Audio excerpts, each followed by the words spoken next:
నమస్కారం అండి. దేవి నవరాత్రి శుభాకాంక్షలు. అలాగే ఇది రెండో రోజు అండి నవరాత్రిలో. అందరూ చక్కగా చేసుకున్నారని కోరుకుంటున్నాను. ఇదిగోండి మా పూజ అయితే ఈరోజు చీర మార్చలేదండి, ఎందుకంటే చీరలు లేవు. మూడో రోజు మారుద్దామని, ఈరోజు తప్పించి రోజు అని అనుకున్నాను. ఇదిగోండి పారిజాత పూలు మెడలో వేసుకొని, విష్ణువర్ధనాలు తలలో పెట్టుకొని నీట్గా సింపుల్గా రెడీ అయ్యారు మా అమ్మ. చూశారు కదా, చక్కగా కూర్చుంది. అయితే మా తోటలోనే ఉన్నాయండి పారిజాతాలు. నేను 3 దగ్గరలో వేసాను ఆ చెట్లు. చాలా ఎక్కువ పువ్వులు పోస్తున్నాయండి. అవి ఏరుకొని తీసుకొని వచ్చి దండలు కడతాం. ఇవి ఏరడానికి ఎంత శ్రమో అవి కుట్టడానికి కూడా అంతేనండి. కానీ మేము ఓపికగా కూర్చొని కుడతాం, నేను మా మరదలు. చక్కగా దండలు కట్టేస్తామండి.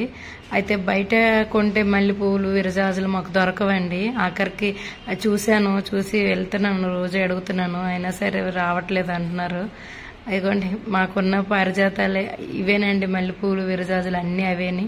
అలాగే వాసన కూడా వస్తాయి అనుకోండి, కాకపోతే అవి వేరు కదా అని కొందాం అనుకున్నా అవి దొరకట్లేదు.